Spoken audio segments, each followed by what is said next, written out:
Fall brings busy schedules, school, work, holidays, and suddenly couples are juggling a whole lot more. So let's talk about couple awareness. Relationship and life coach Dr. Sheron Patterson is here with 5 conversations couples should have now to stay connected through it all. Good morning to you. Good morning to you. Boy, that school bell is ringing. It I am is. telling you, and that means just things are picking, the pace is getting picked up inside the home when you're juggling so much. And we've heard, and you've been on the show, we've talked a lot about self-awareness, but what does couples awareness look like? Well, you know, self-awareness means you understand yourself, you know yourself. Couples need couple awareness as we shift seasons. They need to know themselves and understand themselves because those skills lead to communication, collaboration, and coordination.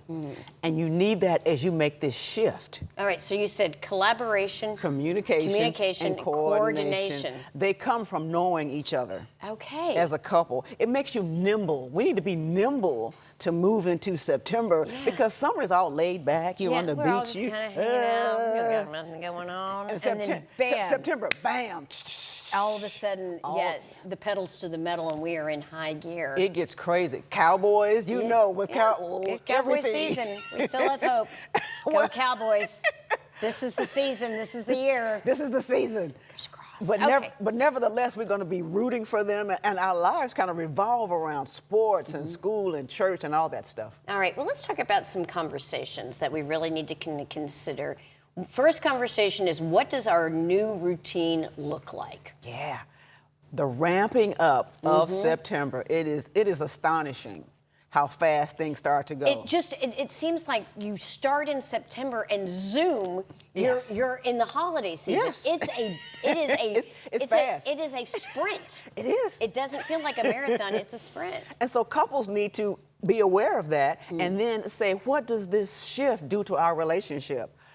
Are we doing the same things? And we're not doing the same things. We're doing different things. So let's prepare for those different things. Like I have one girlfriend that swims with her husband every evening. They won't be swimming in the fall and winter. No. So, but they need to find time to be together. So this just the shifting of what you did for summer into fall. And just having a conversation about that, I think, is important so that you're prepared. You're not like, you know, it doesn't blindside you as all of a sudden those routines get busier. All right, so the next conversation you suggest that we include is, are we spending enough time together? Yes. Once again, summertime, lazy, hazy days of summer. You might have been booed up and going on picnics together, but once that busyness starts, make sure the couples, your spouse or your other person feels the love.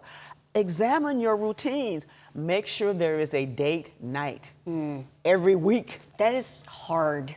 I'm just going to say from personal experience. But you got to show the love. You got to do it, and it's got to be the priority. Yes. I know having those weekly date nights are important just to kind of reconnect. Because exactly. when it comes to the family system, that couple is the core of that system. So if we're not firing on all cylinders, then there could be some problems with that. Exactly. Yes. All right, the next conversation, it's like a bomb waiting to go off, okay? Yes.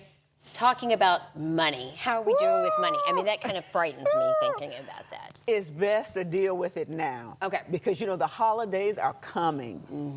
Where are we going? Are we hosting? Are we traveling? How much we're going to spend for gifts? If you and your partner can iron all that out now. And why not iron it out, you know? Would that be something that you would talk about on a date night? Let me ask you that. Oh, no. Don't do that. Don't do that. Don't do that. Date night is fun and having a ball, but this is a serious... So scheduling some time for that hard money conversation. And write out what you want to do and they're going to write out what they want to do and how much each wants to spend and come up with a solution right then and there. All right. In September rather than December when the stress is building. Right. And you do have to kind of be on the same page with some of these money decisions. That's so important. Okay, let's now talk about the fourth conversation.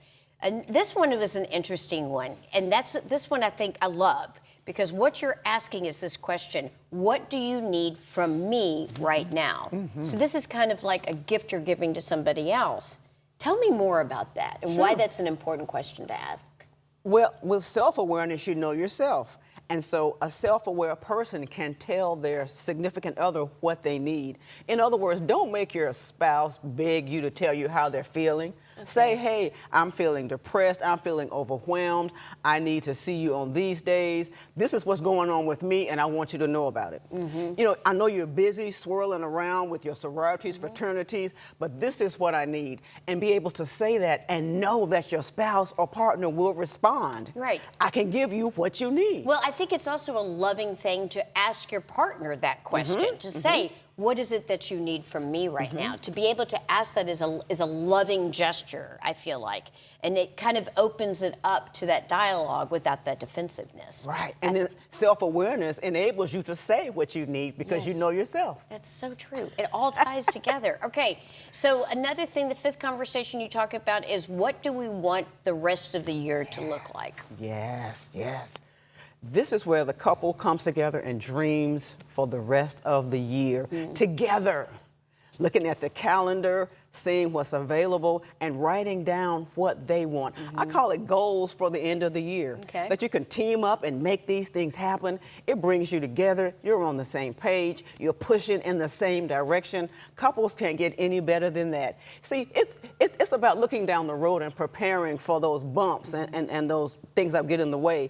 If you plan all this now, you'll be smooth sailing into a brand new year. It's almost like preventative crisis. You're preventing it. You're doing action today to prevent what could really be, you know, a toxic or difficult or stressful time in the future. You're getting ahead of it. Paige, you used the right word, preventive. Right.